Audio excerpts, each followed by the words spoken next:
Hey guys, what's up? Kate Byers with C'est Bonjour. I'm your French teacher and we are starting with Module 2 today. If you haven't figured this out yet in the course, your workbook is available at lulu.com or via download link for free on our site. And this is a complete course for French 1, high school French 1, college French 1. If you're homeschooling, this is perfect. You can just work through the lessons at your own pace and fill in the notebook.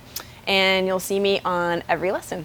All right, so let's do Module 2. Module 2 is our grammar overview. Now, most other French courses, they give you like a little teeny bit of grammar as you go along over the course of a whole year, but I have rejiggered that and put all of the grammar as an overview at the front, so you can just get the lay of the land and kind of see where you are, see what is what. Later in the course, we'll review all of the grammar. So if you haven't memorized it this week, don't feel lost. You'll see it again. But let's just kind of get our landmarks in the language here. Okay, so let's start with some basics. I'm sorry if this sounds too simple, but I just want to go over them and make sure that you have them to begin with. All right, so a noun is a person, a place, or a thing. So nouns in English would be like a girl or the movie, which in French would be la fille and le film, okay?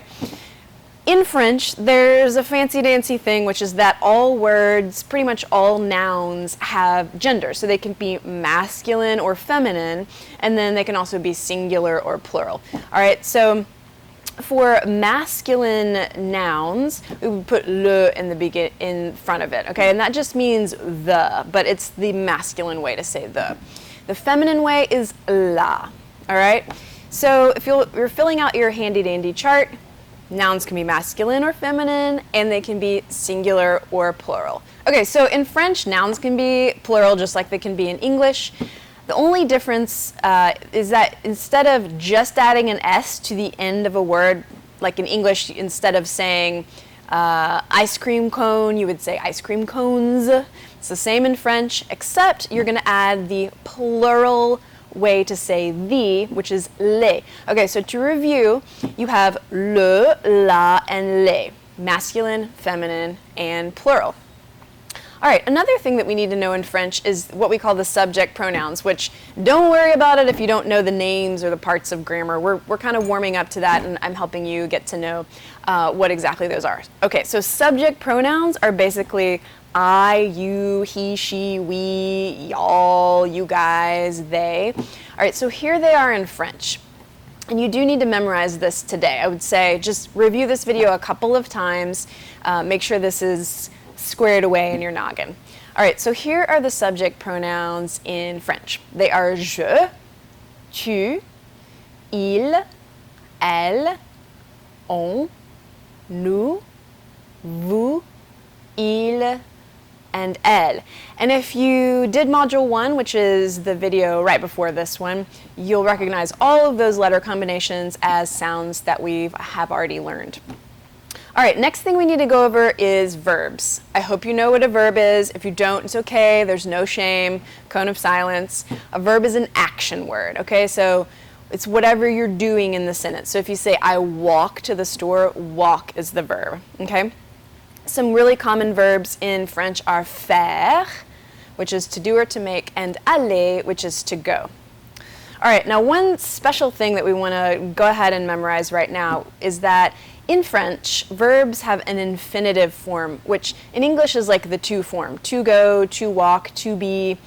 In French, we'll always start with that infinitive. So faire is to go, or I'm sorry, to do, and aller is to go. Adjectives describe nouns. In French, they come after the noun. So if you say, I walk to the big store, big is the adjective. In French, some common adjectives are content and triste. But in French, remember, we put the adjective after the noun. So we would say le garçon content or le film triste.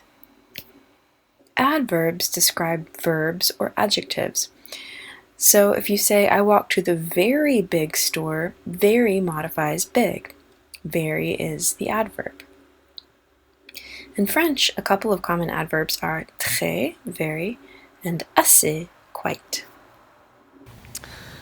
All right, so one last thing that we're going to learn in terms of our grammar overview is all of the tenses. Now, I think in English we're not so good about this in our school system. We don't really learn the names of tenses.